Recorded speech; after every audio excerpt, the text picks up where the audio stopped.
जिस मैच में Chennai super Kings के सामने प्ले ऑफ में जिंदा रहने की आखिरी उम्मीद थी, उसी मैच में गुजरात टाइटंस ने ऐसा वार किया कि चेन्नई का पूरा सपना पल भर में टूटकर बिखर गया। आईपीएल 2026 का 66वां मैच और नरेंद्र मोदी स्टेडियम अहमदाबाद में आज गुजरात टाइटंस बनाम चेन्नई सुपर किंग्स की लड़ाई में शुरुआत से ही बल्ले से आग बरसी। टॉस जीतकर चेन्नई सुपर किंग्स ने पहले गेंदबाजी करने का फैसला किया था। सोच बिल्कुल साफ थी, शुरुआत में ही गुजरात के टॉप ऑर्डर को दबाव में डालकर मैच का नियंत्रण अपने हाथों में लेना। लेकिन जी हां दोस्त, मैदान में उतरने के बाद गुजरात के बल्लेबाजों ने ऐसी बैटिंग की जहां चेन्नई की वह योजना पहली इनिंग्स में ही लगभग टूटकर चूर-चूर हो गई। गुजरात की इनिंग्स की शुरुआत एकदम दबंग अंदाज में हुई। साई सुदर्शन और कप्तान शुभमन गिल ओपन करने उतरते ही समझा गए कि आज वे सिर्फ इनिंग्स बनाने नहीं आए हैं, आज वे चेन्नई के बॉलिंग अटैक को दबाव के नीचे पीसने उतरे हैं।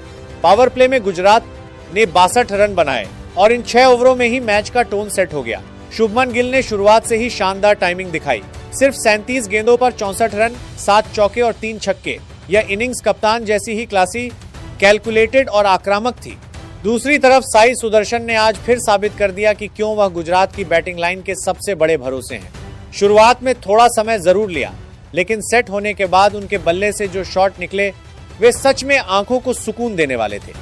53 गेंदों पर 84 रन, 7 चौके और 4 छक्के दोस्त, यही इनिंग्स गुजरात के विशाल स्कोर की असली बुनियाद थी।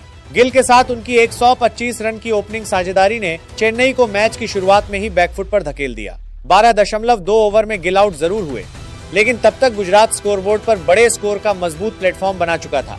गिल के आउट होने के बाद जॉस बटलर मैदान पर आए और मैच की रफ्तार को और भी बढ़ा दिया। भाई रे भाई, बटलर आज बिल्कुल विध्वंसक फिनिशर की तरह खेले। सिर्फ 27 गेंदों पर नाबाद 57 रन, 5 चौके और 4 छक्के। आखिरी ओवरों में उनकी बल्लेबाजी चेन्नई के लिए किसी बुरे सपने जैसी थी। साई सुदर्शन 18.2 ओवर में आउट जरूर हुए, लेकिन उससे पहले वो अपना काम पूरी तरह कर चुके थे। इसके बाद राहुल तेवतिया रन आउट होकर 0 रन पर लौटे, लेकिन वॉशिंगटन सुंदर ने 3 गेंदों पर 7 रन बनाकर आखिर में छोटा लेकिन जरूरी कैमियो दिया। चेन्नई की गेंदबाजी आज कुछ खास लय में नहीं थी दोस्त। मुकेश चौधरी ने 4 ओवर में 36 रन देकर 1 विकेट लिया।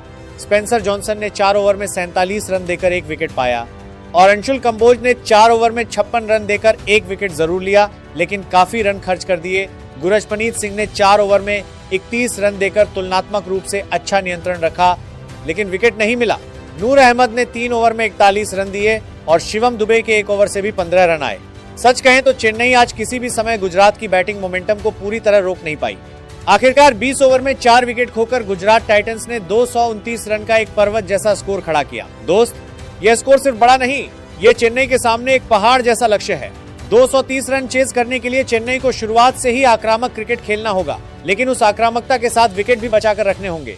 दोस्तों, 230 रनों के पहाड़ जैसे लक्ष्य के सामने जब Chennai super Kings run chase के लिए उतरी, तब शुरुआत से ही साफ समझ आ रहा था इस मैच को बचाना है तो चेन्नई को कोई चमत्कार करके दिखाना होगा। लेकिन जी हां दोस्त, गुजरात टाइटंस के गेंदबाजों ने पहले ओवर से ही ऐसी आग उगली जहां चेन्नई का रन चेज शुरू होने से पहले ही लगभग टूटकर चकनाचूर हो गया।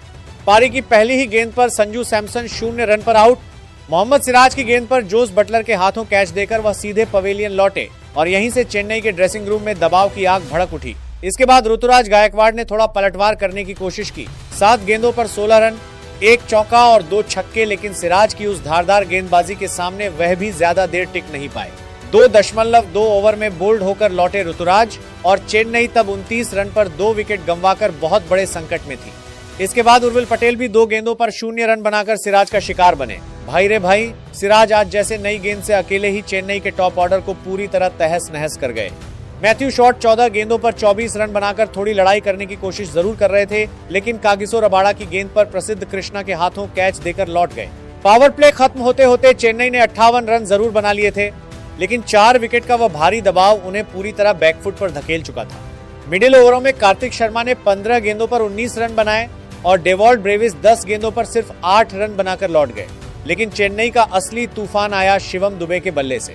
दोस्त, दुबे ने अकेले ही गुजरात के गेंदबाजों पर सचमुच तांडव मचा दिया। सिर्फ 17 गेंदों पर 47 रन, 4 चौके और 4 छक्के। उनकी इस विध्वंसक बैटिंग को देखकर कुछ समय के लिए लग रहा था कि शायद चेन्नई मैच में वापसी कर सकती है, लेकिन 10.3 ओवर में राशिद खान की गेंद पर दुबे आउट होते ही चेन्नई की आखिरी उम्मीद भी मैच से खत्म हो गई।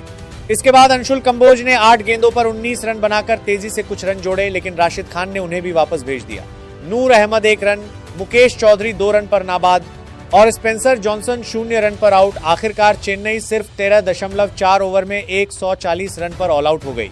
गुजरात की गेंदबाजी में आज मोहम्मद सिराज मैच के असली हीरो रहे। 3 ओवर में 26 रन देकर 3 विकेट नई गेंद से उनका वही जहरीला स्पेल चेन्नई की रन चेज की कमर पूरी तरह तोड़ गया। कागिसो रबाडा ने 3.4 ओवर में 32 रन देकर 3 विकेट लिए और राशिद खान ने 2 ओवर में 18 रन देकर 3 विकेट झटकर लोअर ऑर्डर को एक झटके में साफ कर दिया। सब मिलाकर आखिरकार गुजरात टाइटंस ने 89 रन की एक विशाल और ऐतिहासिक जीत अपने नाम कर ली। इस महाकाव्यिक जीत के बाद गुजरात 14 मैचों में 18 पॉइंट लेकर सीधे टेबल के दूसरे नंबर पर पहुंच गई और चेन्नई 14 मैचों में 12 पॉइंट लेकर इस बार के टूर्नामेंट से पूरी तरह बाहर हो गई। दोस्त, पहली पारी में बल्ले से 229 रन और दूसरी पारी में गेंद से पूरी ध्वंसलीला आज गुजरात टाइटंस ने साबित कर दिया कि वे प्लेऑफ में सिर्फ क्वालिफाई करने नहीं आए हैं, ट्रॉफी को अपनी जेब में डालने आए हैं। वीडियो अच्छा लगे तो लाइक करो और ज्यादा